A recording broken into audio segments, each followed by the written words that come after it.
Sa bawat mata, isang mundo'y nagbubukas.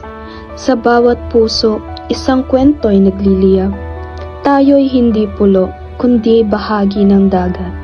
Nag-uugnayang alon, hindi mapaghihiwalay. Kapwa, igit pa sa salita.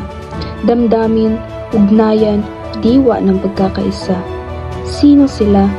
Sino tayo? Saan tayo patungo? Sama-sama nating tuklasin ang kwento ng kapwa. Buong puso po akong nagpapasalamat sa iyo. Huwag kang magpasalamat gamit ang puso. It should be thank you from the bottom of my epitalmos.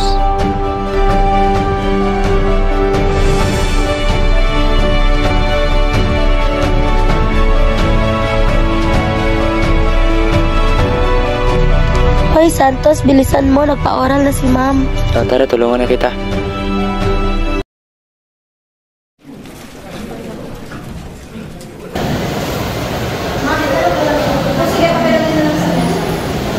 At ikaw Santos, late ka na naman? Ano kasi ano bang organization natin tapos late ka? O sige, pa-open kita kung masasagot mo mga katanungan ko sa'yo. Okay, my first test. What are the three high notes of the human metal layer? Malleus is close and steps, and steps is the smallest bone of the human metal layer. Okay, next. How many bones in the human body? 33, ma'am, and it's divided into 5 regions. Cervical 7, thoracic 12, lumbar 5, sacrum 5, and coccyx 4. Dali na magaling, Mr. Santos, pwede ka ng grupo.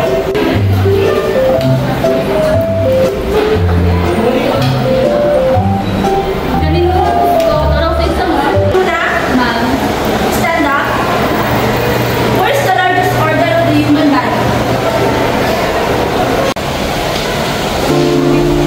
Hindi mo alam. Puti-puti na ng balat mo, tapos hindi mo pa rin alam kung ano largest organ of the human body. Now, get out of my sight!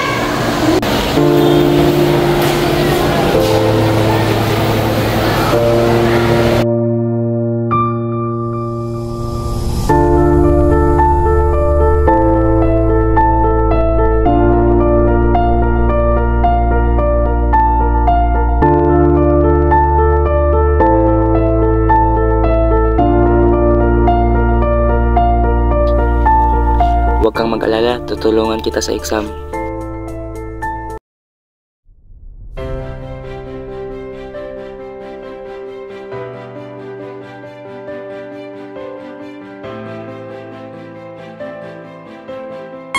Santos, nakita ko kung gaano kakabuti sa pagtulong sa kapwa.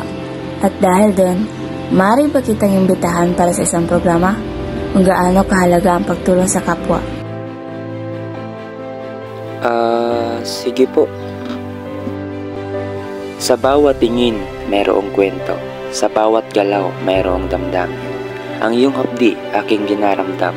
Ang iyong pangarap, aking sinusuportahan. Pagitan natin ay nabubura sa pag-unawa at pagmamahal. Tayo ay may isang layunin. Tayo ay nagkakaisa bilang isang. Santos, napapasa ako. Maraming salamat.